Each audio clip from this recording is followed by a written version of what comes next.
Наурыз – главный национальный праздник казахского народа. Рассмотрим процесс образования глагола в будущем предположительном времени. После глагола в начальной форме мы пишем суффиксы времени ар, р, ер. Затем пишем личные окончания глагола. Мын, мін. Рассмотрим примеры. Мен барармын. Я, возможно, схожу. Мен сұрармын.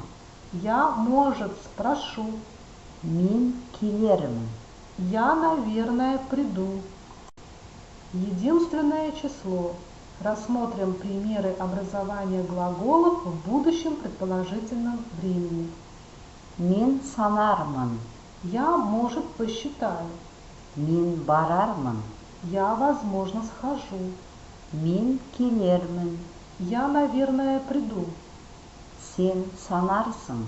Ты, может, посчитаешь? Сен барарсың.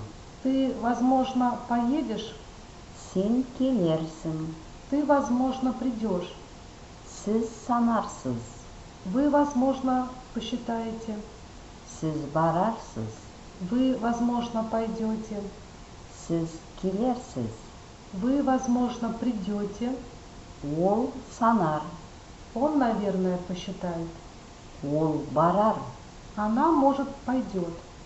Ол келер. Она, возможно, придет.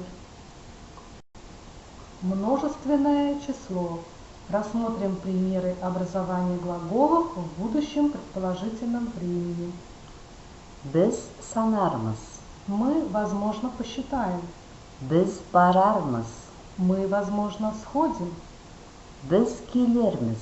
Мы, возможно, придем. Сендер санарсыңдар. Вы, возможно, посчитаете. Сендер барарсыңдар. Вы, возможно, поедете. Сендер келерсіңдер. Вы, возможно, придете. Сіздер санарсыздар. Вы, возможно, посчитаете. Сіздер барарсыздар. Вы, возможно, пойдете. Сіздер келерсіздер. Вы, возможно, придете. Олар санар. Они, наверное, посчитают. Олар барар.